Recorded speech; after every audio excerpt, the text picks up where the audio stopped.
Yeah, Mexico has a high profile this year in WTM because it's part of our strategy of the dual year UK-Mexico.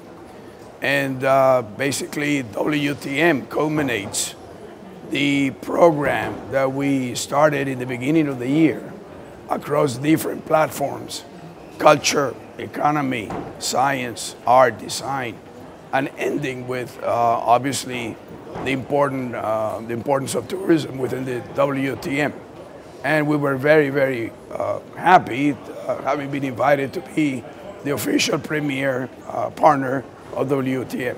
Mexico has been showing a very positive trend as far as tourism over the last 5 years. Basically, and I just shared this in my presentation at the Industry Leaders Luncheon, in which from 2012 to 2015, we have grown international tourism to Mexico by 34.5% in terms of volume. But in terms of spend, we have also grown by 38.5%. And the trend continues to be very, very positive. So yes, we have been enjoying very, very good numbers. And as of 2014, Mexico went back to the ranking within the top 10 most visited countries in the world, according to the WTO. We have been very consistent with our marketing strategies and promotions. We opened up our portfolio of markets to diversify the origin of our tourists 5 years ago. And as a result of that, I give a very good example. The UK is now the third largest market to Mexico, and Colombia is the fourth largest market to Mexico.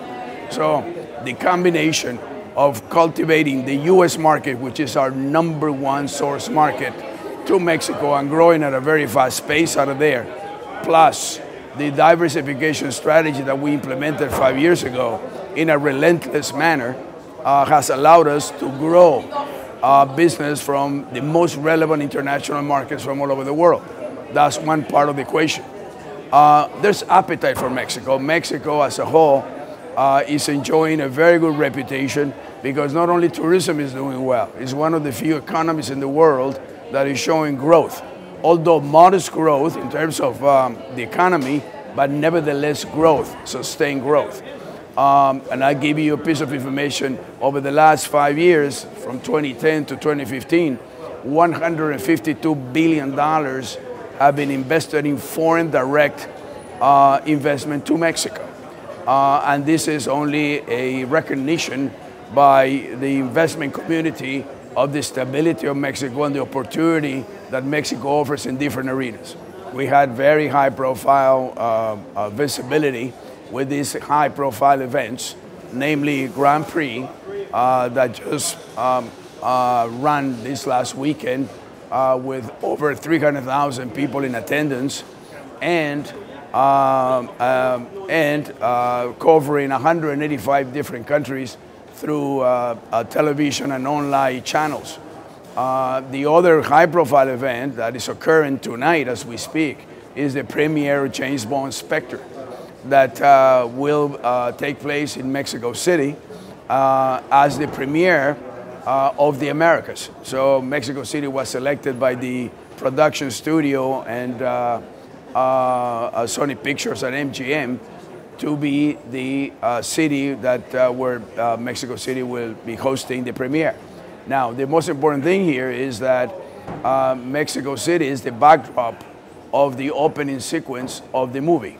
And the audience is going to be able to appreciate the combination of traditional Mexico in this opening sequence that is based on a very famous ritual of Mexico called the Day of the Dead, and the modern side of Mexico as well. So we're very excited about those two big high-profile initiatives. Our strategy is precisely founded in that. On one hand, the beautiful sun and beach destinations that we have in Mexico that are world-known, combined with what we call the cultural side of Mexico. Mexico is very rich in cultural destinations as well as adventure and nature travel. Our campaign is predicated on those two pillars. Our campaign, in reality, really features destinations such as Oaxaca, Chiapas, Guanajuato, Yucatan, Mexico City, just to mention some. So this is how the campaign has been predicated, to have the opportunity to show not only the traditional sun and beach destinations, but go beyond that to really get acquainted with the Mexican culture, the Mexican heritage, Mexican gastronomy, and that's where the heart and soul of our culture is, in these destinations in the center of the country. Yes, the Hurricane Patricia was a big scare. The largest, most powerful hurricane in the history of the Pacific coast, at least recorded. The Mexican government made sure that we were prepared for the worst. And we evacuated tourists from Puerto Vallarta, Riviera Nayarit, to the city, the second largest city in Mexico, called Guadalajara, some of them back to the places of origin. But we were very, very fortunate that Patricia spared us. And fortunately, literally leaving the destinations fully operational. We didn't even lose the power, just to give you that idea. So we were very fortunate of that. Tourists are coming back to Vallarta, Nayarit, and Manzanillo, which are the major and best known destinations in that part of the country. But for this kind of events, you have to get prepared, and you have to prepare for the worst, and that's what we did. Fortunately, there was no need for any major undertaking. No tourist was harmed, and this is a happy ending type of story.